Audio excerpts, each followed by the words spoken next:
Ladies and gentlemen, welcome back.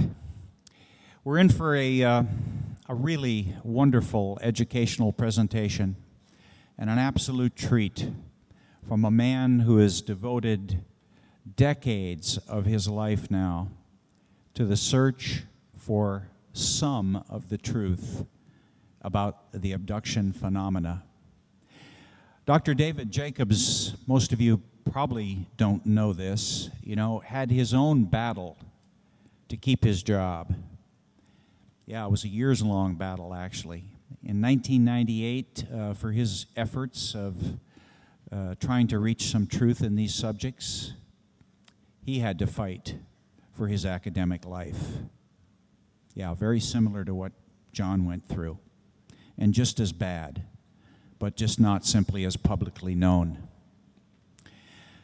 And in spite of all this, David continues to this day. And matter of fact, honestly, right now, he is working harder than ever to dig out new truths about what's happening with the abduction phenomena. There is no question that Dr. David Jacobs is amongst the top 2 or 3 abduction researchers in the world, and it is our honor to welcome him back to the Congress. Ladies and gentlemen, David Jacobs. Thank you, Bob. Thank you. Thank you for all being here, for coming, and I arranged myself here. And here are the arrows, and there's already a slide. And they asked me if they can, when I was going to start the PowerPoint presentation, and I said, you might as well start it now, because then I'll know what I'm talking about. So here it is, and now I know what I'm going to say. The first thing I want to say is, of course, is thank the Browns for inviting me here again, and say how sorry I am for the tragedy that the family has endured recently, and how happy I am also that the convention has continued, and there are an awful lot of people out here, and a lot of people who've had the good sense to stay away too, I notice. But today I want to talk about something that is not talked about a whole lot, and basically it has to do with what do abductees do when they're not being abducted, which is kind of an odd way of putting things. It has to do with people who are aware abductees. Now, I'm not going to be talking about people who are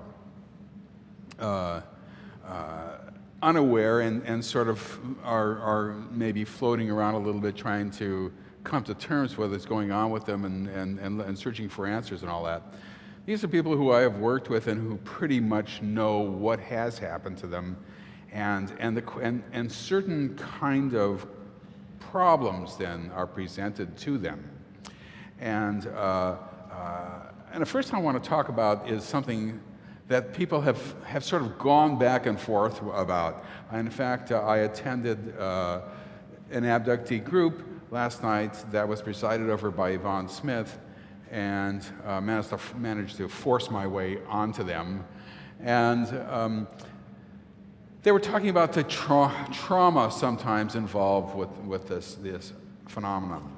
And one thing that you have to understand in terms of traumatic experiences and how traumatic this is that the abduction phenomenon begins in infancy and goes to old age. So when somebody comes to me and they say, I was first abducted at the age of 22, I automatically know, well, that's probably the first one that they partially remember as being an actual abduction event, but they probably had a whole bunch before then. And in fact, that has turned out to be true in virtually every case, that I've been able to look at. Sometimes I only see a person once, and so I can't tell what that person.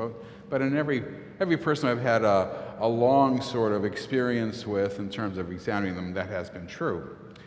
And therefore, the events have happened many, many times. Let's just say a person is 40 years old, and they come to me, or 50 years old or something like that. They come to me for the first time and they say, I think things have been happening to me. I remember something when I was 12 and then 28, and then something happened to me when I was 42 and so forth. Well, when we begin to look into it, you begin to realize that these events happen with tremendous rapidity and frequency. People are abducted quite a lot of times and they don't know it. They are abducted, the lowest amount of abductions I've ever measured in a person I was working with was something like, I can't remember, it was like 9 or 11 abductions in a year. And that was the lowest number I've ever seen. So the question then is, when you begin to do abduction event hypnosis, and you're dealing with a person who might have had, let's just say, 10 abduction events for 40 years, you see, suddenly you're dealing with 400, and that's the lowest. So let's just say we'll be real conservative, and you're only dealing with 200 abduction events in a person's life, or even 100. The question then is there going to be the same amount of trauma every single time? Because they're used to it from the time that they were born, and the reason we know that they're used to it from the time that they were born, or at least had it from the time they were born, is because parents are abducted with their babies and with small children. So the question then is, how much trauma is there? And I found that, first of all, if it were to happen to me once or twice, it would scare the hell out of me, obviously. I would be traumatized for life, there's no doubt about that. But there is a certain aspect of this that is part of people's lives, and they kind of know what is going on, and they know the drill, so to speak. And I found that it is the act of remembering for the first time that is really the most frightening thing that they can do. Because the second time I do a session with them, it's a little less frightening, but it is frightening. The 30th time I do a session with them, it's not frightening at all. They just know what's going on. And so that sense of overwhelming trauma really doesn't exist for them. This is not to say that they're not scared or fearful, that is true. But these are traumatic events in large part through recall of them, and that can be overcome, actually. So I'm not going to be talking about the trauma so much involved with it. I'm going to be talking about what happens to them in their normal lifespan, in their normal lifetime. Because these abductions obviously have enormous and important effect on their lives.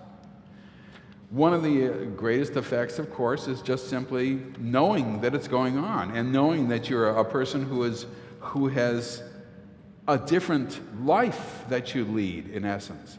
One that is happening even unbeknownst to you in an odd way. That there's a tremendous amount of time that you spent not knowing what is happening, not even being aware of. That is a very odd concept to sort of grasp for people. It's something that is inconceivable almost, unless, of course, you have some sort of multiple personality disorder or something like that, and you're not aware, although most alters are aware of other alters, but it's a complicated business, and it's just not a normal situation.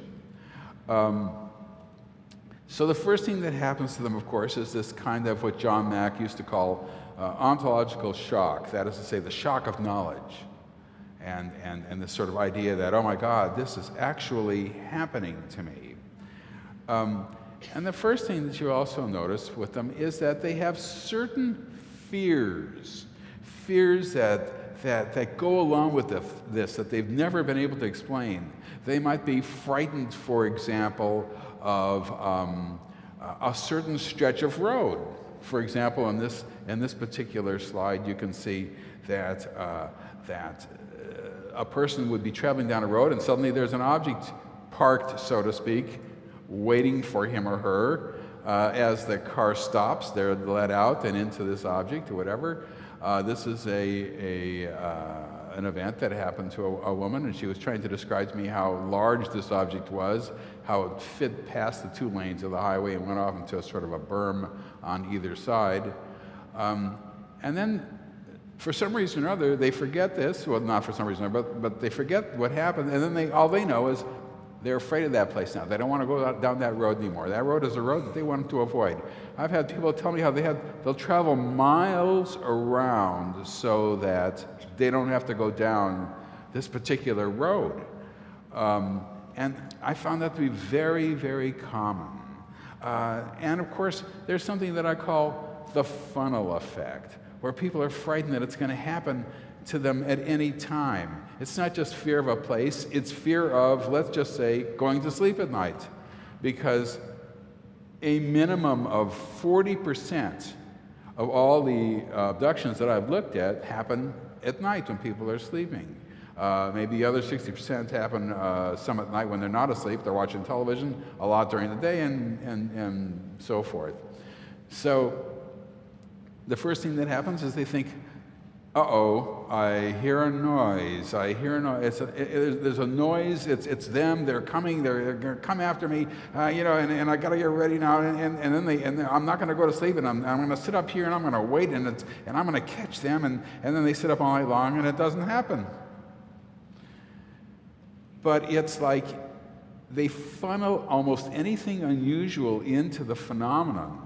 So they will think to themselves, well, now I know why I am frightened of, now I know why I like strawberry ice cream, or now I know why I put my pants on one leg at a time, or whatever it is. They funnel everything into the abduction phenomenon, and it starts to take over their lives. And I warn people, don't do that. If you hear noises at night, it's just burglars. Go back to sleep. It's all right. A lot of them sleep with protection. They have guns under their pillows and knives and all the rest of this stuff.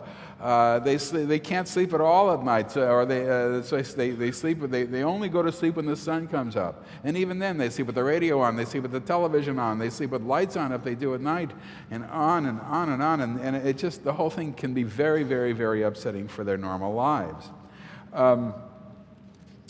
Well, this fear of places, though, is actually an important one, and many, many, many abductees have it. They're afraid of their backyard. They're afraid of their basement.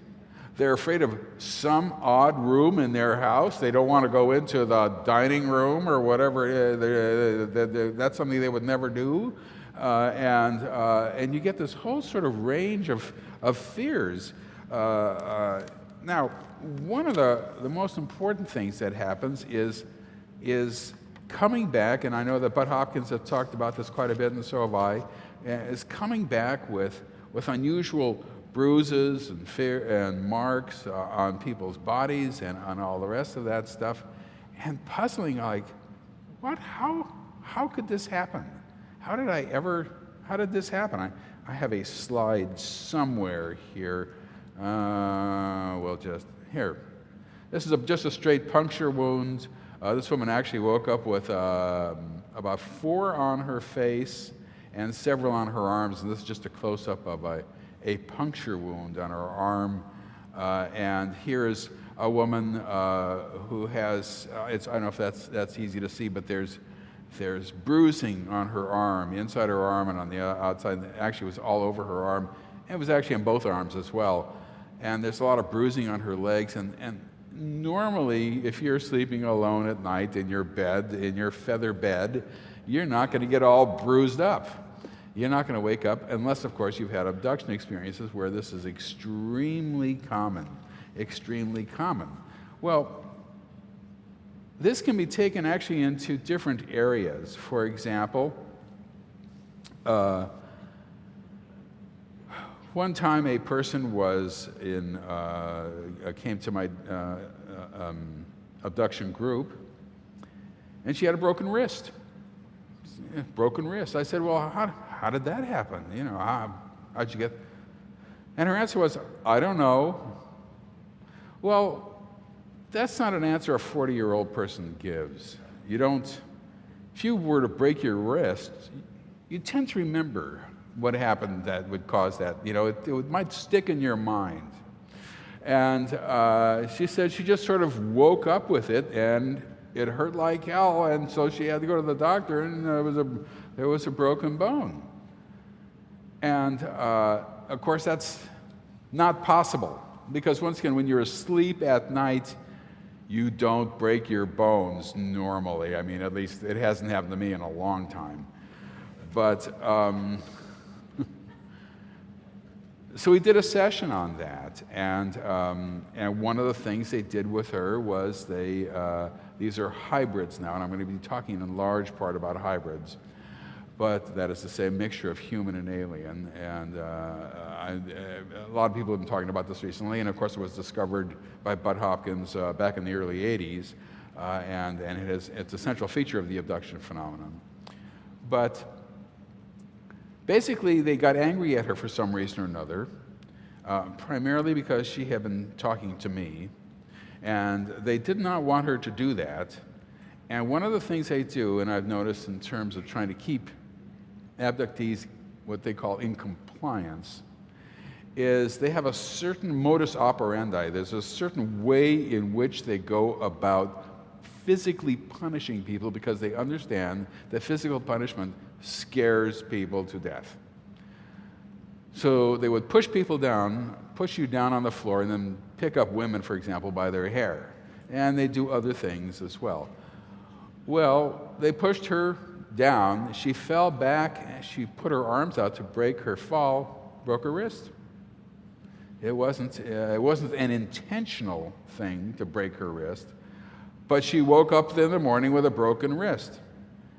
And that's sort of something that you just kind of have to live with. The idea of you've got a broken bone and you don't know how it came about, and it's probably best that they would say to each other, it's probably best not to think about how I got this. That would be the best thing to do. I won't question the fact that I have a broken bone in my body. I'll just get it fixed and that's it. One time I had a person who was with a group of hybrids, and she broke away. Now, that's a long story, and you'll just have to sort of go along with this for a second. But this was years ago. She was in a car, and she managed to open the car door and run. And they were actually in a wooded area, and she fell. It was at night. She fell into a kind of ravine, broke her ankle. So in essence, she woke up the next morning with a broken ankle. Both these were at night. I have another story of a woman who presented herself with broken enamel from her tooth. She had a long split, and I have a slide of it here, which I'll show you in a second. And we could not imagine how something like that could have ever happened. This is something that's just so odd, so strange. How do you break your tooth, of all things, during an abduction event? Well, we did a session on it, and it was one of those things where you just wouldn't it was unexpected. She was on board an object.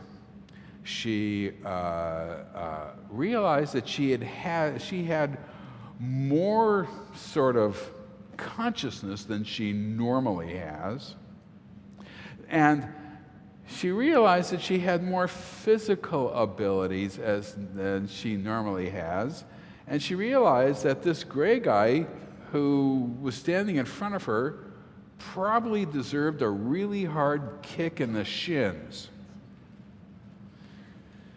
So she kicked him and turned around to run, but there was a low-hanging wall right behind her, which she didn't realize.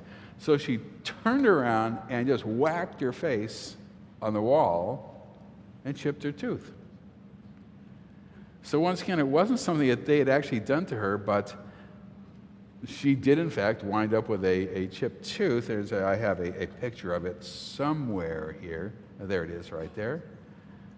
and it was extremely embarrassing for her, extremely embarrassing for her. I had to get her to open her mouth to show me because she well understood the fact that, oops, I'll just go to a zero here for a second, that people don't like to talk to people who have messed up teeth, broken teeth, and all the rest of that, and so she didn't. It was difficult for her. It was very difficult for her, obviously, until she had it repaired.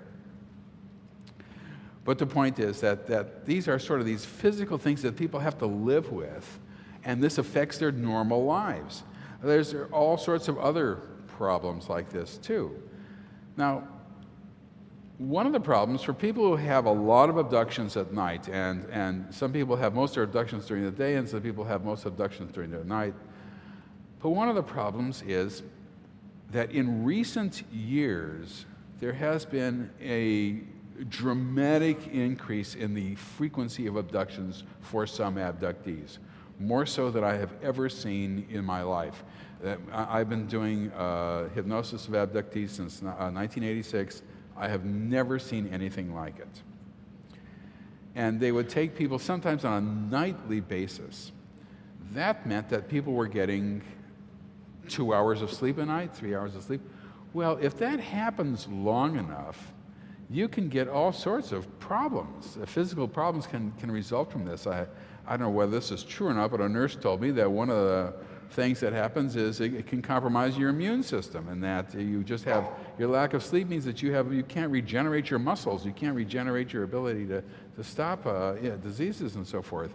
And I have noticed that a lot of abductees complain about things like Epstein-Barr syndrome, which is a sort of chronic fatigue syndrome, and fibromyalgia, which is a problem of muscles, muscle pains and so forth. And this might in fact be related to lack of sleep. Lack of sleep also means you're tired all the time and in danger of falling asleep at the wheel when you're driving your kids home from school. The lack of sleep means that you're cranky a lot. You don't have that regenerative power, so you feel better in the morning and all that. It can be and has been a huge problem for people. And the question is, how do they explain the fact that they're tired all the time? And the answer is they don't. Because many people live in households that where they have no support. That it's very difficult for them to explain anything that's going on to their spouses. And the spouse thinks that they're nuts, And that leads to another sort of hidden problem of abductees. And the problem is, supposing you and your spouse want to get divorced. You've been married for a while and enough is enough. You've had it. And the spouse knows that you, male or female, you are an abductee. The first thing that spouse is going to do, and this has already happened a number of times, is immediately go to court, say she or he says that they're being abducted by aliens, having sex with aliens, I want the kids. This is a big problem. And the question then becomes, should the spouse ever say anything to the husband or the wife? And oftentimes they elect to say nothing. No, absolutely no. The husband, for example, doesn't have a need to know.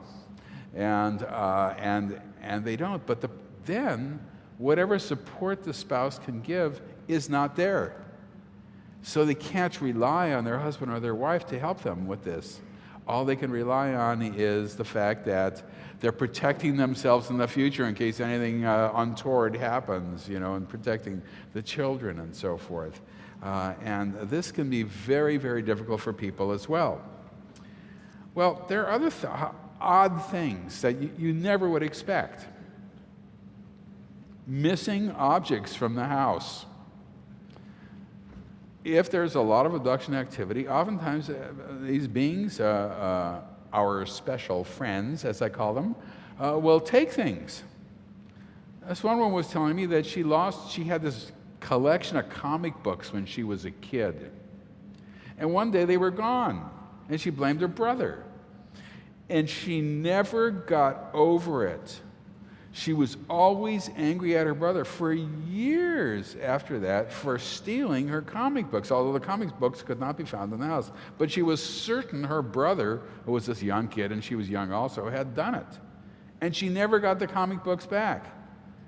And we did a session once where these beings came into the house and took her comic books for various reasons. We've seen this before. Took a stack of books, and including her comic books. And she woke up and then they were gone, and that was that. For the next 20 years, it was lodged in her brain that her brother had done it. And then she said she's got to go to her brother and apologize now and say, this wasn't it. But it affected her family life. It doesn't seem like a big deal to us, but for her, it was a big deal.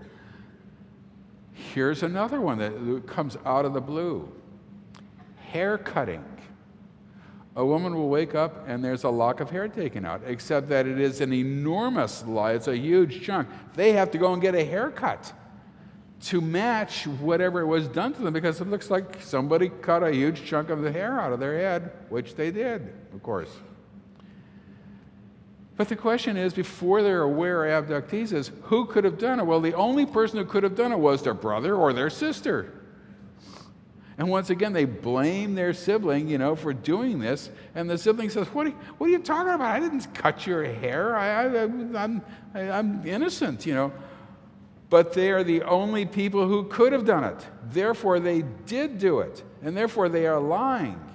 And for a younger girl to have a large chunk of hair cut out of her hair, this is it's a big deal for anybody, obviously.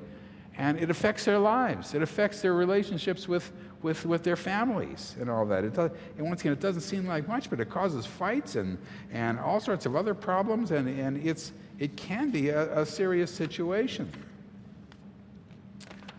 Well, some people will have these experiences, and they just say to themselves, oh, this is just part of normal life. For example, one time I was in the outer office of the history department, and I was talking about the subject, and a student came up to me and said, oh, I didn't know you were interested in this. And I said, well, yeah, I got a passing interest in it, And she said, I said, why? Have you ever seen a UFO, or anything like that? And she said, oh, yeah, lots of times. I said, well, come on into my office and we'll talk a little bit about it. Now, when a student comes into my office to talk about experiences or things that they've seen, I remain poker-faced throughout the whole thing. There's no way I'm ever going to say, oh, yeah, you're an abductee, you're one of them. I'm not gonna do that, obviously. I just listen and pass no judgment. But she told me the following story. She said when she was 6 years old, for some reason or another, she woke up in the middle of the night, she looked out, and she ran to the window and looked out the window.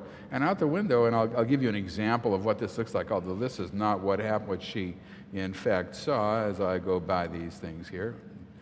Out the window, she could see people coming out of an object, and they were small and they were gray, although this is not it, but it's something like that.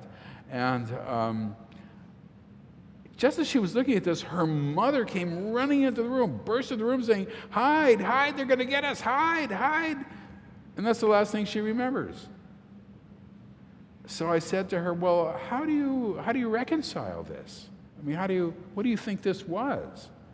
And she said, well, my mother explained to me at the time that this is just normal life. Everybody has these kinds of experiences. This is what goes on. This is what's part of being human. So she doesn't really think about it much because this is just what everybody has these things, I said, okay. I'm not going to say no, that doesn't happen to everybody, and I just, because I'm poker-faced. But she was able to incorporate this into her life and live with it as a normal kind of situation. And oftentimes there'll be a situation where people will see things in their house. And here's this being standing in the living room, and they'll in some way be able to reconcile this as just sort of another realm. There's like some other kind of alternative reality that sometimes intrudes on them but doesn't bother them. Here's another one in a bedroom situation where this woman is lying in bed. She drew this herself, of course, where these things happen, and all I remember is these little snippets, but it's okay. They're able to sort of get along with it.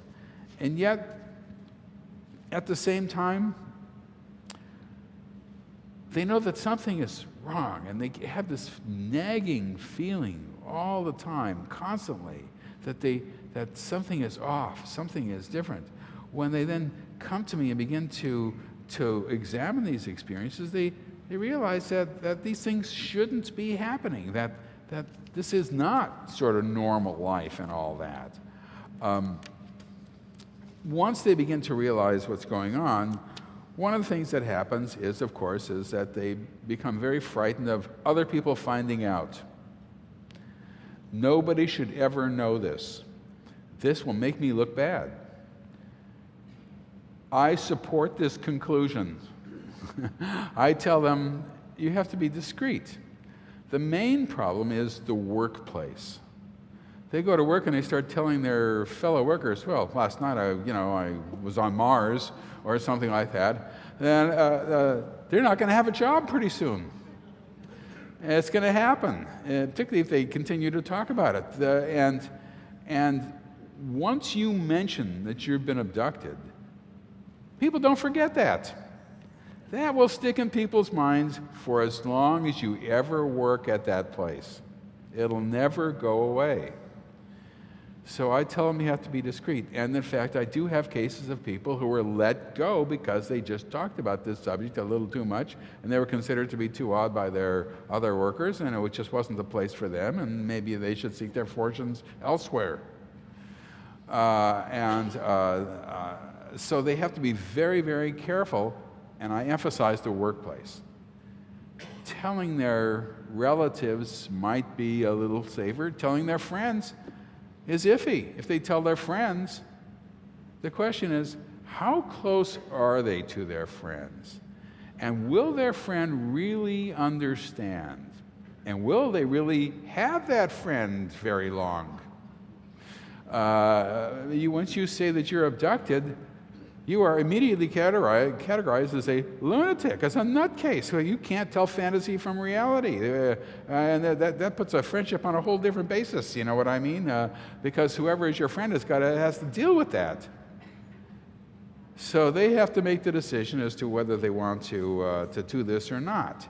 Whether they want to tell their friends that they've been abducted or just let it slide. And my advice is make up their own minds. It's their lives, but letting it slide doesn't hurt anybody, and telling people can hurt you. So just be very, very, very careful. Well, there's other things too as we go deeper into this. Last night at the abduction group, one of the people brought out the fact that they felt that they had sort of merged with a being that he had gotten, or she had gotten very close to her, and they kind of become one. And I recognize this as a procedure whereby these beings will generate feelings in people. And one of the things that you realize in dealing with this subject is that these beings, the gray beings who we know and love, and also the hybrids, can in fact control us. If they can't control us, they couldn't control us, there wouldn't be any abduction phenomenon. They would just run. As soon as they saw them coming into the room, they get out the .38 and blow their heads off. I mean, there wouldn't be an abduction phenomenon. There would be something else, but it wouldn't be. So they are controlled, and this takes place in secret. So they know something is going on, and oftentimes positive feelings are generated by hybrids as well. Positive for them. And they know that they know somebody up there who they really like a lot. They love this person. I was giving a talk near Washington, D.C. once, many years ago, and I was at a hotel, and there was a woman who, a young woman, who's 21 years old, who was waiting for me in the lobby afterwards, and she told me that she had a sort of dream lover. I said, well, that's interesting, and she'd also had all these UFO sightings and these other weird experiences and so forth, but this dream lover was really bothering her. It was something that she liked a lot, but she didn't want to deal with. And the problem was that the dream lover had gotten to the point where she was doing nothing but waiting for him to come. And she had no social life anymore. She had broken off from everybody. She didn't go out with anybody, and all she did was wait for this guy to come and visit her who she loved. And the problem was that she knew something was wrong. This is not right. She wanted to go out. She wanted to have other friends and boyfriends or whatever it was, but it was her dream lover. It was all she was interested in, and that was it. And it was destroying her life. Everything was being funneled into this. She couldn't get it out of her mind. So she came up to Philadelphia, where I live, and we did a couple of sessions about this. And sure enough, it was this hybrid guy who she loved beyond imagination. And he would come and visit her, and we did a couple of different times when he would come. And they got along very well, if you know what I mean. And then he would leave, and she was sad, and etc. And there was another problem. And the other problem was that she was African American, and the hybrid was not. And this put up conflicts in her own mind of all sorts of things that she had been brought up to sort of agree with, and she always assumed that she would marry another African American guy and so forth, and this was very conflicting to her, and yet she loved him. And I had to explain to her, look, you're entitled to your own life. You're entitled to get married. You're entitled to have kids. This is you're a human being. This is what you want to strive for. You're entitled to lead a normal life, because what's happening here is not your call. This is not your decision. This is not your choice. This is something that they are doing to you for their particular purposes, whether you love it or not. You still can't say no. And I don't know what happened. Coming up was very difficult for her, so she didn't. We didn't do many sessions. But the fact was that this very sort of nice situation on one level was in the process of really kind of truncating her ability to have a normal social life and go out with her friends and meet guys and all the rest of that stuff, And it's odd. You wouldn't normally think that something like that would happen. As we just here's another slide where this is a situation here where it's the same kind of thing. A kid is abducted, and he's abducted from this area, and this is sort of a schematic drawing of how he did it. He saw a UFO. Where's my cursor here? Here, and then he went to here, and then he and his friends hid over here, and then they were made to stand up, he and his two friends, and then he was lifted up into the sky, and his friend was here. And I might have shown this slide before. The point is that this is a situation where the question is then, how do you deal with your friend the next time you see him? And the friend says, well, where were you? You were there one time, and then suddenly you were missing, and then we looked all over for you. This is extremely common, and we never found you again. Well, where were you? We didn't even see you go. And your answer is, there is no answer. The person thought they were there the whole time. They were playing. But sometimes there is an answer, and you have to make up an excuse. Oh, well, I had to I had to go over a little ridge, and then I saw a friend of mine who said that my mother was looking for me, so I just went home. That would be an excuse that is not true. But it seems like the right thing to say, so you don't have to confront the idea that you were missing and people noticed it and looked for you. If this happens enough, you've got to start making up a lot of excuses. It becomes bothersome. There are other sort of, as we go more and deeper into the hidden world of abductees, you have situations whereby sometimes kids are abducted from school and they don't know where they were, and they come back. I have this one woman who lives in Scotland who was abducted during recess and then brought back maybe 45 minutes later, but school had already begun 15 minutes beforehand. The classes had begun, and she found herself in the hallway without a hall pass, in other words, without permission, and was immediately accosted by a teacher because she was out of class. She had no idea where she was or why she was out of class, and couldn't explain it to the teacher, who used corporal punishment on her, beating her about the legs, as I remember, as her punishment. Well, this can sour you on school a little bit, you know. I mean, you think, wait a minute, I wasn't doing anything wrong. I thought everything was okay and all that. So this can be particularly difficult. Well, in these later years now, with lots and lots of abductions happening, you get unique problems that I've never heard before. For example, one problem that I've had is a person is abducted after she gets up in the morning. Kids leave for school, husband leaves for work, she's alone, and that's when she's abducted. The problem is that she has a couple of kids who have difficulties at school. And one is a special needs child. And she uses her cell phone as the alarm to wake her up in the morning, and she depends on her cell phone for everything.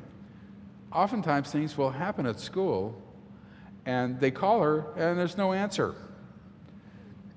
She has missed as many as 6 or 7 phone calls frantically from school about the kid being sick, come and pick up the kid acting up, come and pick up the kid.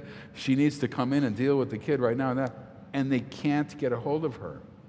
And this makes her so angry. She's always, always, always angry at this because it's getting in the way of her ability to care for her children. And these are emergency situations where the school is calling her, and she misses everyone. That she can tell by her cell phone that they called at 10, they called at 11, they called at 11:15, they called at 11:20, they called, that sort of stuff. And she has no idea where she was.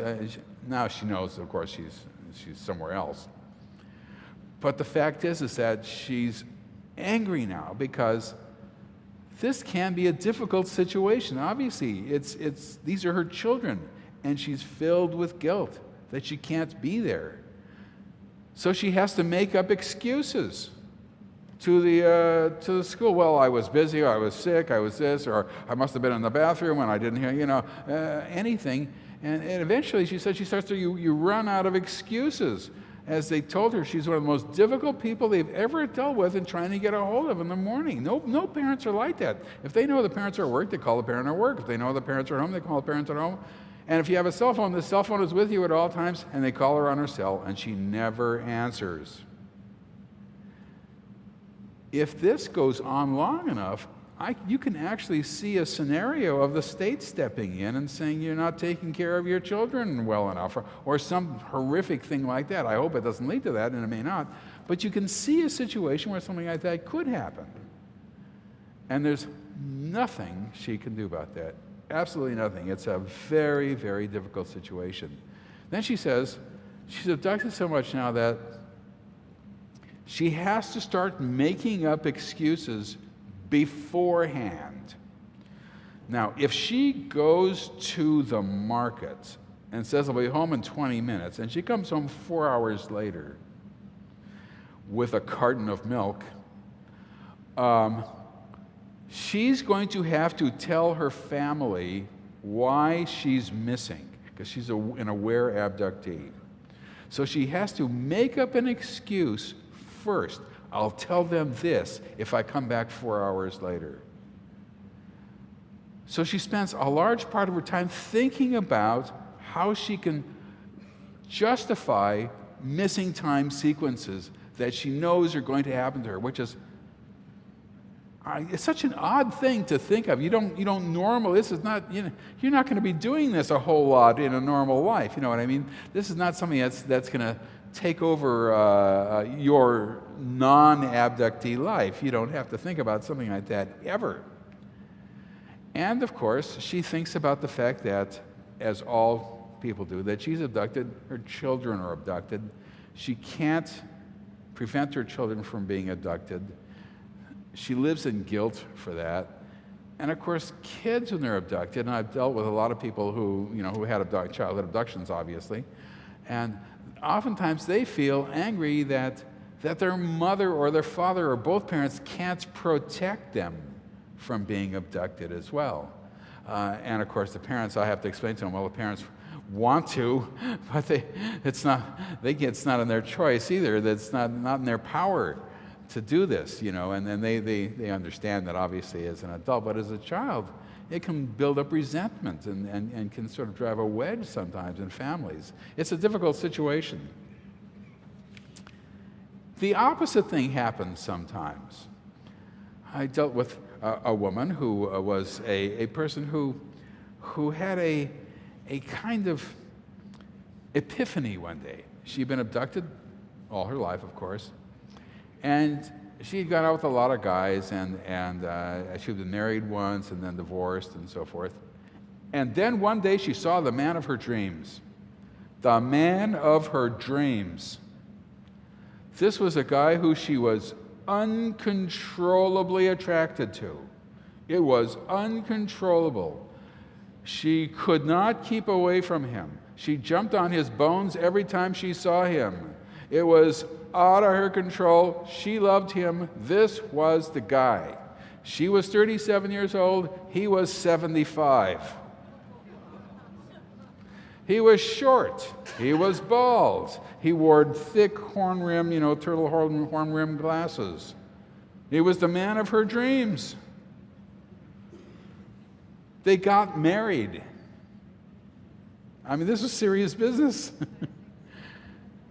All the while she's thinking to herself, why is he the man of my dreams? Why am I getting married to him? But I know I love him.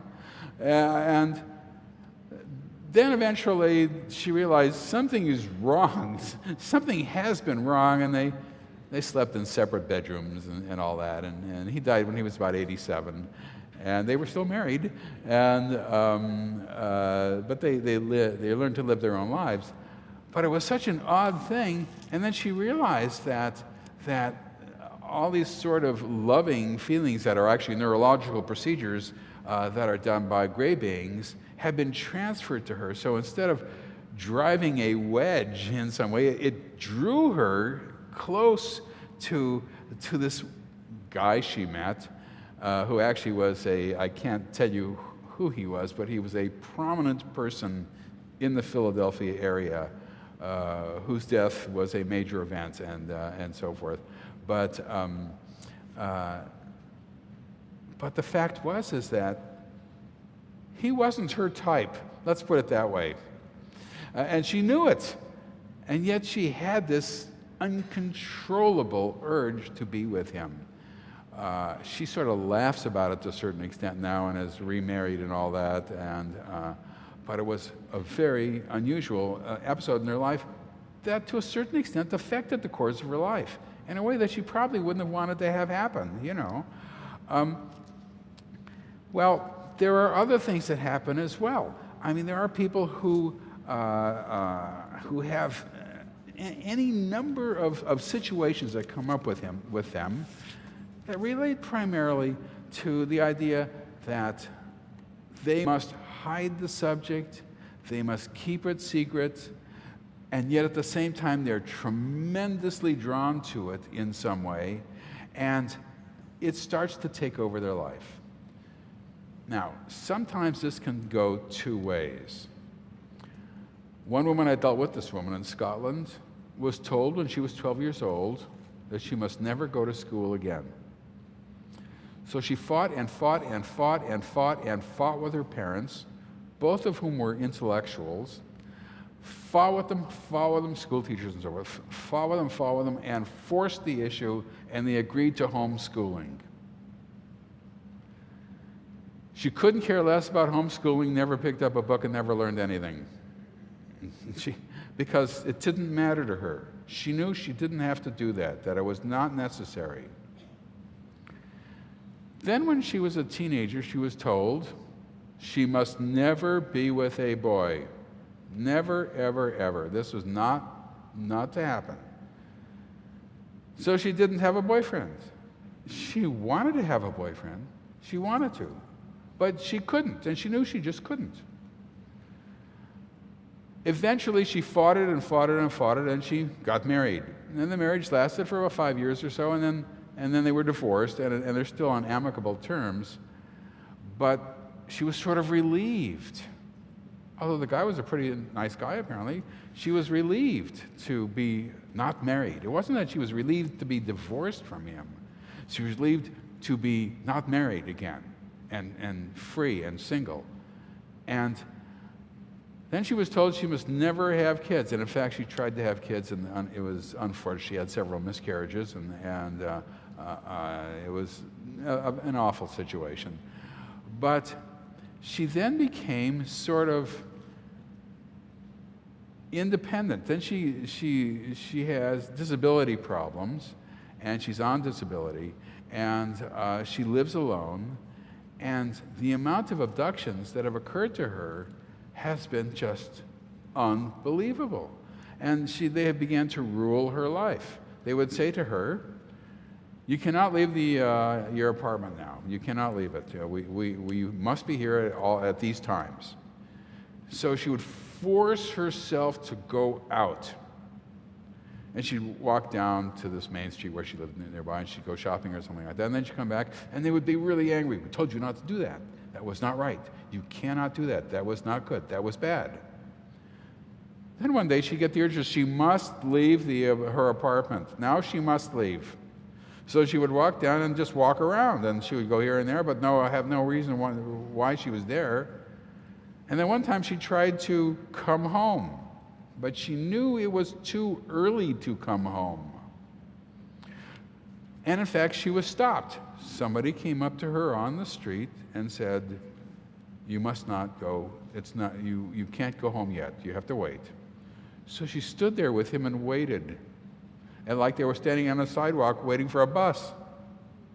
And they waited and waited, and then he said, "Okay, it's all right to go home now."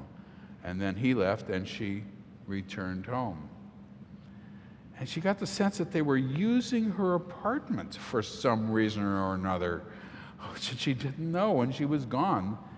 And in fact, they were. We did several sessions on this, and they told her at one of these sessions that there were some times when they were going to be using her apartment and she couldn't be there, and that was that. And it was all hybrid stuff. Hybrid, not gray guys, but hybrids.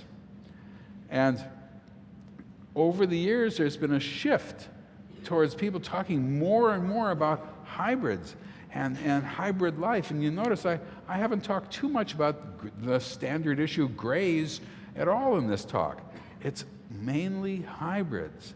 And when I first began doing this research, in doing my own hypnosis in '86, there was very little to do with hybrids. There were hybrids around, and there was what I call the personal project hybrid and so forth.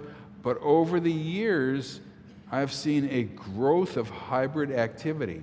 It started out primarily with doing procedures, helping the gray aliens do things, coming down, getting people, getting them up, getting their clothes on, off rather, and doing this and doing that, and so forth during the abduction sequence. Then I began to find abductions where there was quite a lot of hybrid activity, where there were hybrids who were really, were not just helping, they were actually doing a lot of some of the procedures. And of course the grays were there, and the grays were helping this, and the grays were doing this, and the grays were doing that. Then people began to tell me, and this was already 10 years ago, that there were whole abduction sequences with nothing but hybrids, conducted by nothing but hybrids. That's all there were, was just hybrids doing everything, and there weren't any grays around at all. I thought, I think I'm spotting a trend. I don't know, but then people never told me this before. Now they're all starting to tell me this, and I'm hearing this all the time.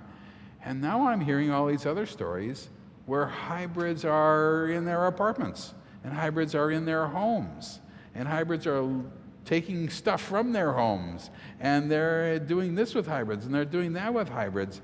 And I'm thinking to myself, I've never heard this kind of stuff before. I mean, I've heard variations of it, all related to abduction activity, but this isn't related to normal abduction activity, where they take a person out of their house or their domicile or whatever it is and take them on board a UFO. That is not what this is. This is something different. And so people have very different reactions to it. People don't know how to react to it. They think that they have the sense that people are going to be in their homes. They have a sense that they're going to be outside with them, perhaps. That they have this other kind of life that's, in a sense, almost a more normal life. They're not on board a UFO. They're not lying on a table. And yet they have this other life where they're dealing with these people who are walking around in their house. I cannot tell you how many cases I have of that now. It is extremely common. It is new. I've never heard things like this before. I'm not going to go into it because it's this is a 30-hour talk, but I had never heard things like this before. But what it does is it's coupled with regular abductions. They also still go on board, and there are still grays there, and they're still on the table, and they're still holding babies and this and that and all the rest of that stuff, and that's happening as well. So what you're looking at here is a net increase in the amount of frequency of abduction events, if you then include as an abduction any kind of contact, and therefore being in control of any hybrid or alien of any sort anywhere. And that would be a much better way to look at abductions. It doesn't have to be an actual abduction on board an object. It can simply be in the control of a hybrid. That's good enough. That's an abduction event, and you may not ever leave your house. Something like that I never considered to be possible when I first started doing this research. It was not within my purview. It made no sense to me. It wasn't something that I would even listen to. It sounded crazy. Now I'm forced to deal with it, and I'm forced to deal with the impact that it has on these people's lives. Something that is just so extraordinary, so unusual. It's hard to imagine. And yet it is happening. It is something that must be imagined. It is something that rules people's lives. It's something that they can't get around, that they can't get over. And it even goes further than that. As we go deeper and deeper into this, it is the fact that when they start to talk about this subject, there is a much greater increase in the problem of secrecy. Talking about hybrids walking around in their house or outside or wherever it is has suddenly become an enormously big deal. They are therefore not in compliance. because compliance means not talking about this now. In the old days, a couple of years ago, people would say, I'm remembering everything, I'm telling it to Dave Jacobs. And they'd say, well, that's not good. That's bad. Don't do that. He's not a good person. Don't tell him anything. You're endangering future generations. Now get on the table. Now they say, you are not to do that under any circumstances. You are not in compliance. This is not allowed. We will punish you if you do this. This is bad. You must not tell this to anyone, ever. If you continue to do this, we will take measures against you. Now you have this whole world of measures against them for disclosing, for not being in compliance, for acting, as they say, for betraying them. This is betrayal. Well, you push them to the ground, to the floor, you pick them up by their hair. Okay, that we know. You kick them on their legs so that they get bruising on their legs. I've seen that quite a bit when they're on the floor. You twist their arms, causing bruising to their arms. You do things that aren't really going to cause any permanent damage to them, but scare them to death. If they continue to disclose, talk with me, for instance, or other researchers, well, other measures can be taken. You can threaten them with death. Why not? You're going to threaten them, you might as well go all the way. We'll kill you. Well, killing one would be counterproductive, it seems to me. I mean, if they have a lifetime invested in them and they're trying to get them to do all sorts of things, then the best thing to do is just to leave them alone and go about their business, and that's it. Killing them would be losing one that they have invested a lot of energy and time. So that's probably never going to happen. But the abductee doesn't know that. We will kill your children. We will, you know how we've had relations with you? Well, here's your 14-year-old daughter. We're going to do that to her. Do you want that done to her?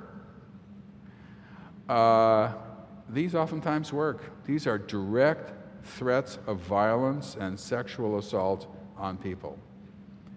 Now, for the woman who lives in Scotland who has no kids and who has no family and no friends really, no family, they look at their family pictures and they say, and her mother and her father are still alive. Well, we will kill your mother and your father. We'll kill you. Then we'll kill your mother and your father. And of course, there's threats on the person she's disclosing to, known as me. We will kill him. He will die. And she'll see images of me floating face down in a pool of water. And I realized, what kind of image is that? And the answer is, they don't know what I look like. She lives in Scotland. I've never met her. So I'm floating face down in a pool of water, dead, and it'll be her fault. She caused it. She is the one who's the guilty one because she is not in compliance. I've had several people talk to me about these threats on me. And how guilty they feel talking to me now because they know that they might bring some sort of threat on me. And I must say, I tend to take these things seriously sometimes myself. It has been a little bit of a wild ride that I've been on for both me and for my wife, something that we never really expected. But then just talking to me brings up guilt in them. Guilt, should they be saying this to me? Should they be disclosing this to me? They're putting me in danger, and I have to assure them, oh, that's ridiculous.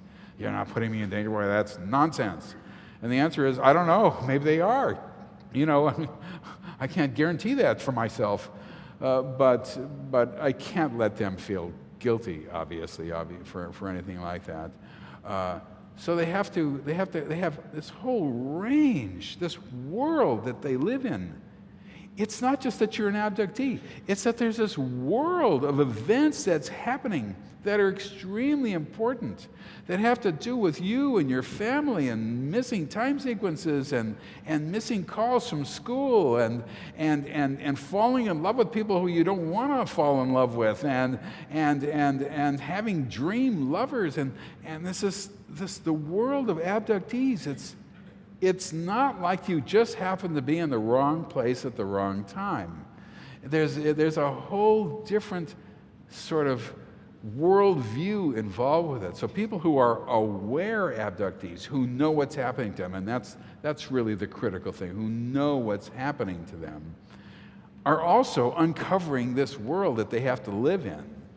And the question then is, of course, the ethical question is, am I doing the right thing by doing this or not? Maybe ignorance is bliss. Maybe they shouldn't know anything about this. Maybe they'd be better off just leading their normal lives and not wondering why they're never around to answer the phone and not knowing.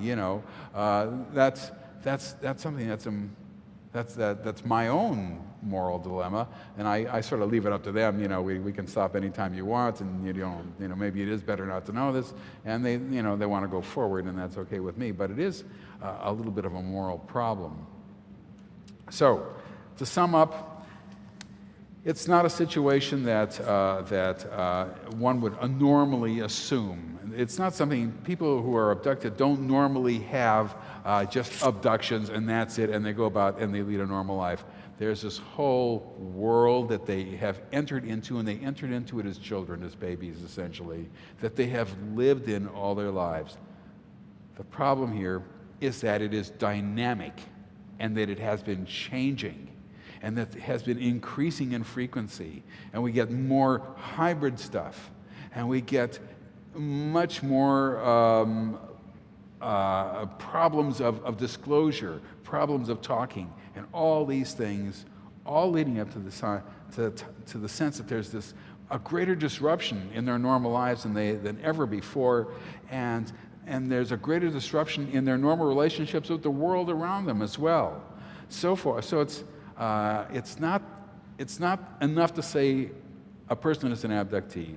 What you have to say is a person now lives in an abduction world, in essence. So that's my story, and I'm sticking to it. I will take some Q&A. I will take some questions and answers, if that's okay, and maybe we can... Thank you. Maybe we can have the lights on, and if anybody has any questions, we can sort of deal with that. Yeah, if we can have lights on, of course. Much better. Thank you. Testing. These lights are very, very bright. That's why I was looking over there most of the time, because I look over there, it's like, ugh. Testing. A question. In past readings, past conferences, perhaps from you or for Dr. Mack, we heard that it's possible to resist. That is, if you find someone, a hybrid in your house, can you tell them to get out? The question is, if you find a hybrid in the house, can you tell them to get out? Can you resist? The answer is yes and no. Resistance does not, when people resist, you're dealing with a certain kind of behavior that is, I think, genetic as opposed to willful. Most people don't resist anything ever at any time and just go along with whatever it is. And they can't. They want to, but they can't. They even curter them, Some of the people I've dealt with are natural-born resistors. And they'll say, and they'll say, get up on a table. And they'll say, no, I'm not going to get up on a table. And then they'll have to be forced to get up on the table. Or else they'll have to be calmed down neurologically, and then they get up on the table. But the answer is that they cannot say, go away. And in fact, when there is one of these hybrid types in the area, in the room with them, who is having his way with her or whatever it is, they can't say no, except every once in a while I will get somebody who can say no. It's extremely unusual, and it causes major disturbance for them, and it is almost not worth it. and they lapse out of compliance, and it is bad, and it is horrible, and they can be punished severely for it. And but it's unusual. It is unusual. It is not something that occurs routinely. It's something that's always amazing for me to hear. I want to commend you for using the word abductee, and I want to make a plea to the UFO community. Please dump this expression, experiencer. I'm writing a book called Freedom from Religious Guilt, and it urges people to go from being believers to experiencers, and they are going to think of nothing but rectal probes and sperm extraction. Please go back to abductee.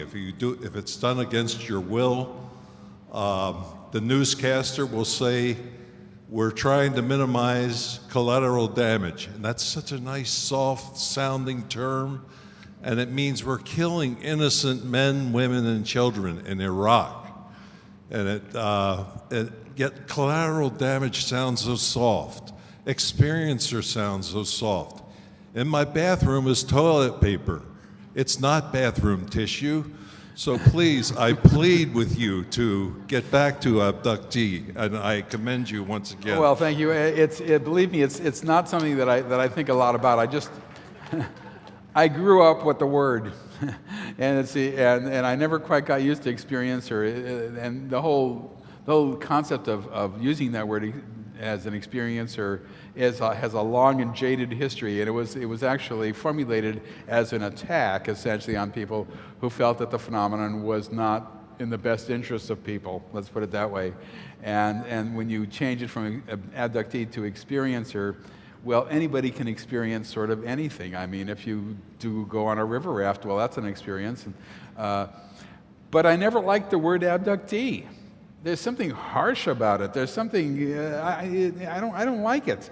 And in fact, in the mid '80s, I was at a conference where a group of people who were abductees and other researchers got together and tried to figure out what. This is before the word experiencer came up. Tried to figure out what other word can we use other than abductee, because you can't just define a person by the fact that they're taken up.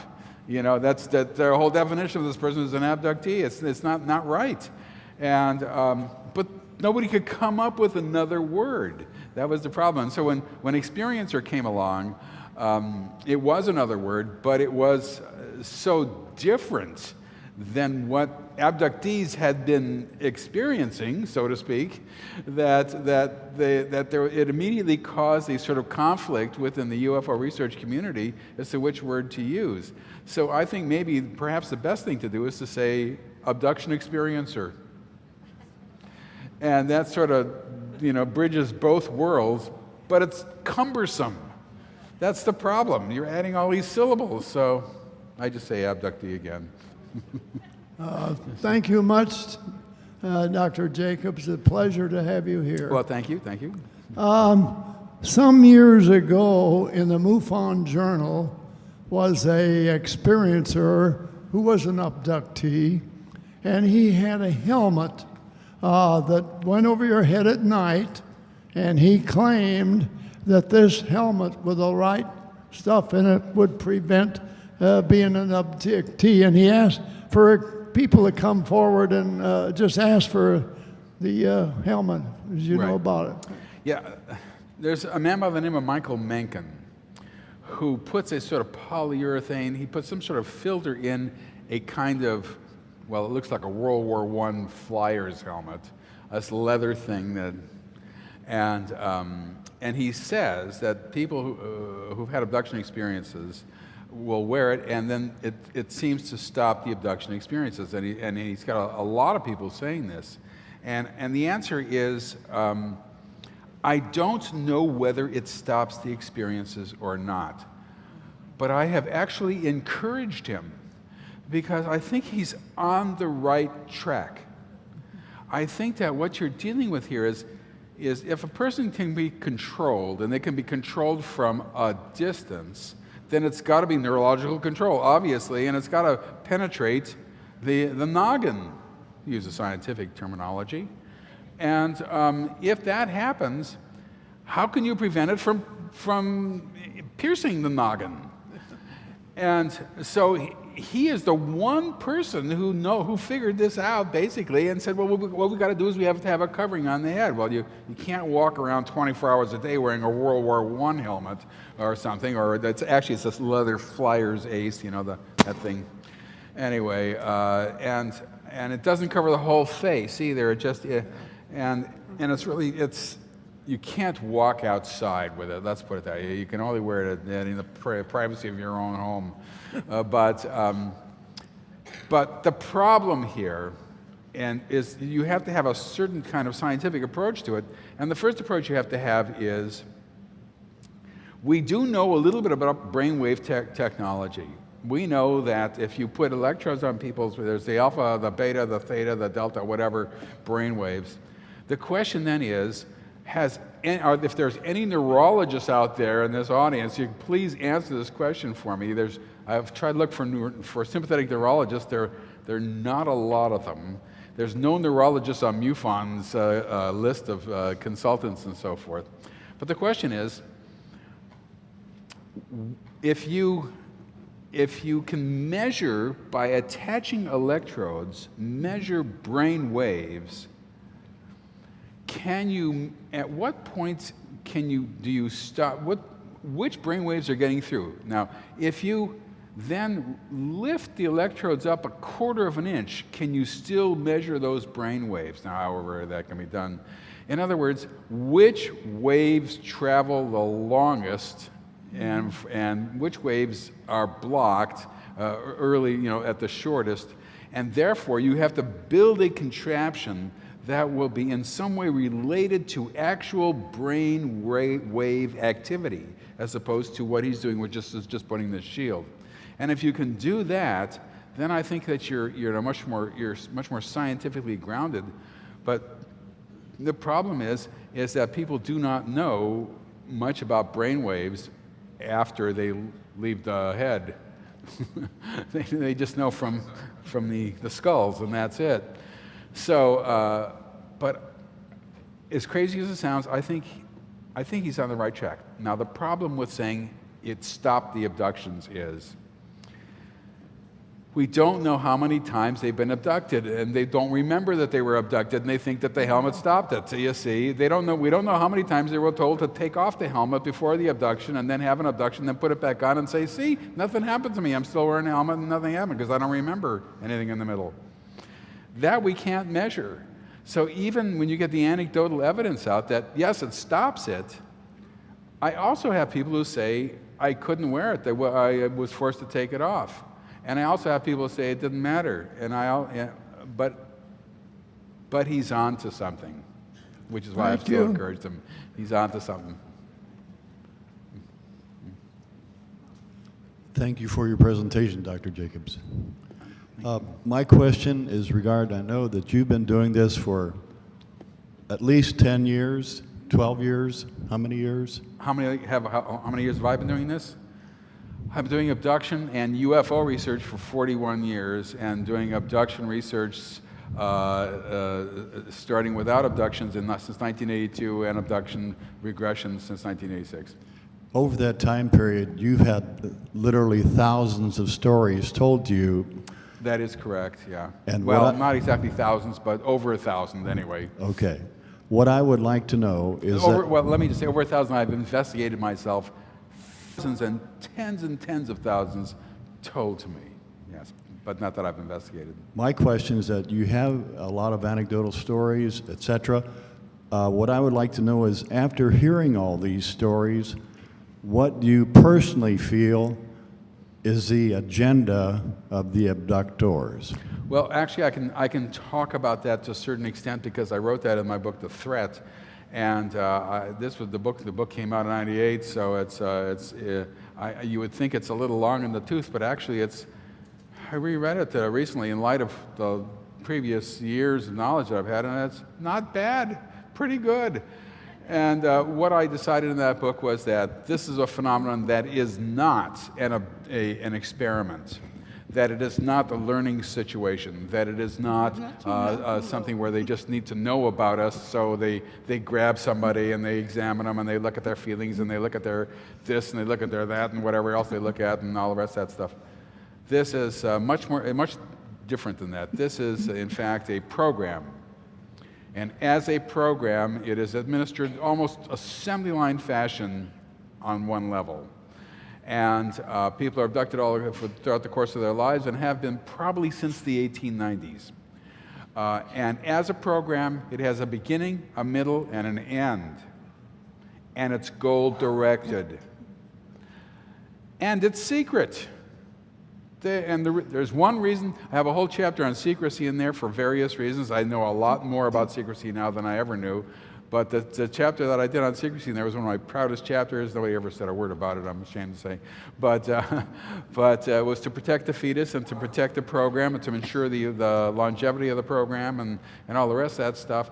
The point is that the secrecy program is extremely important.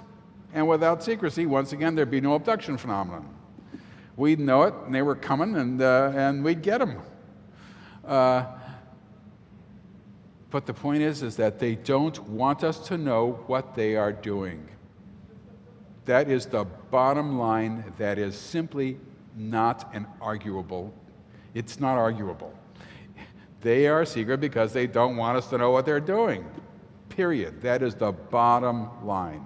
Maybe they're doing something wonderful and great and terrific, but they still don't want us to know. That's why it's secret.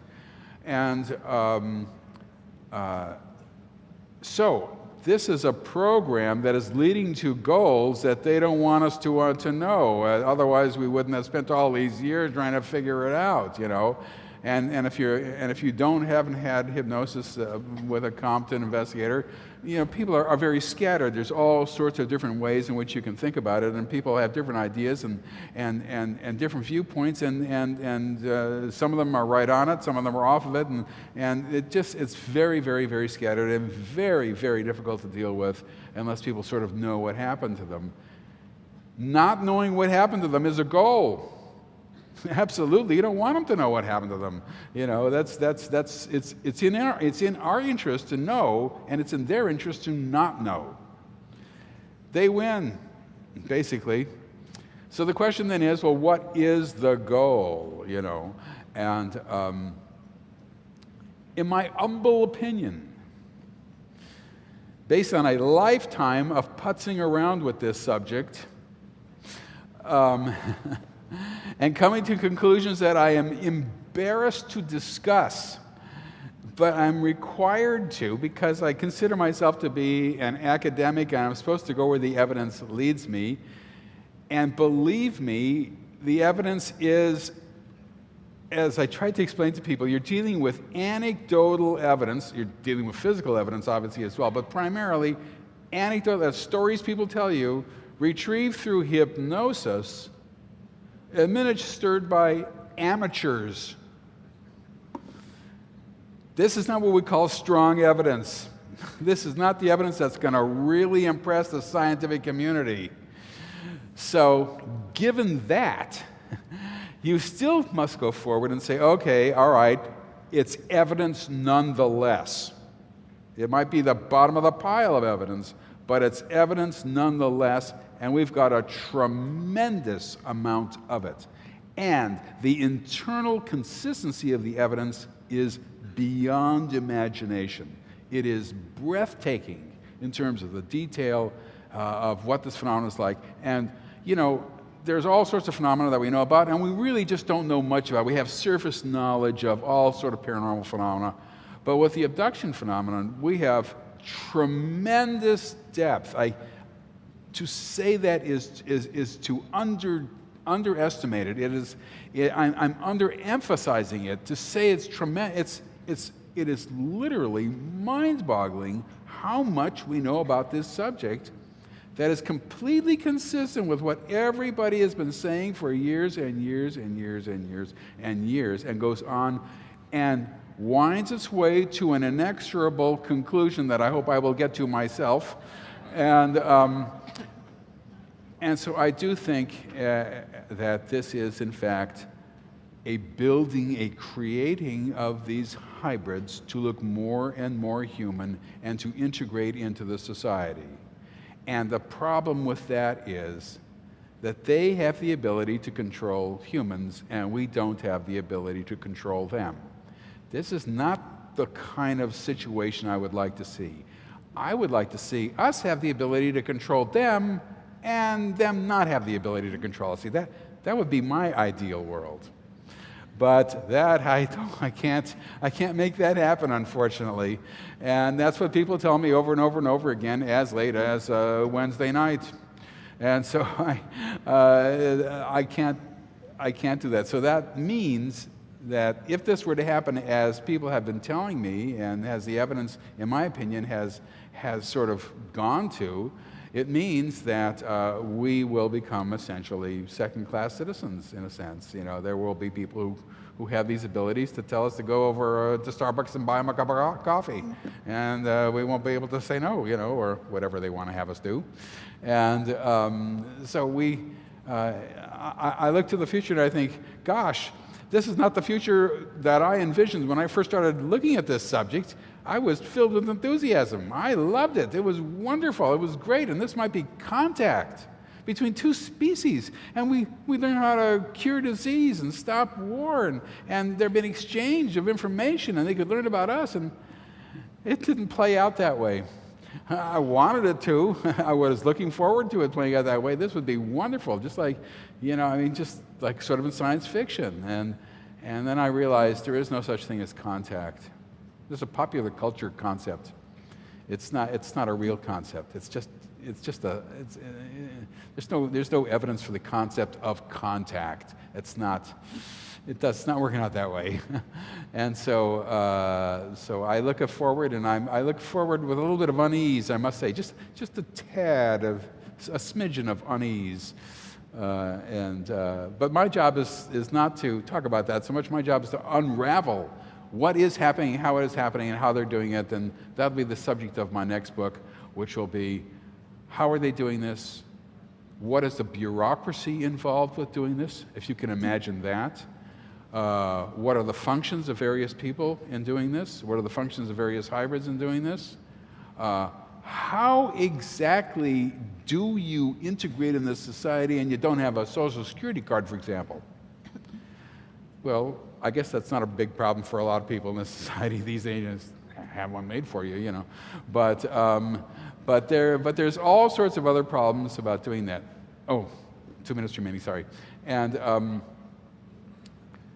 so that's what my conclusion is, that this is ultimately an integration program on some level, much as I am embarrassed to say that. Yes, I'm sorry to keep you standing there this whole time. I bought your first UFO book back in the 70s. I still have it, and I've shared it. And then in the library, I read Secret Life and The Threat, and I want to thank you for all three of them. And then Virgil's staff had a review in the MUFON Journal of the Book of the Allies. So I ordered those and read those, and I found you were so much in accord. And they told me you didn't want to read it because I read the channels, and I wondered if you ever did. The question is about the Marshall Vian Summers and the Allies of Humanity. I see I only have one minute left. This is what's called revealed knowledge. This is channeled knowledge, as he readily admits. And we found that with channeled knowledge, it's sort of all over the place. It's just everywhere. And when you get everything all over the place, every once in a while you're going to get a hit. It's the law of averages, you know. And so what happened is he got a hit. And he is sort of similar to mine, but I would be exceptionally careful with any kind of revealed knowledge. Thank you. I'm getting the wrap it up sign. Thank you very much. I appreciate it.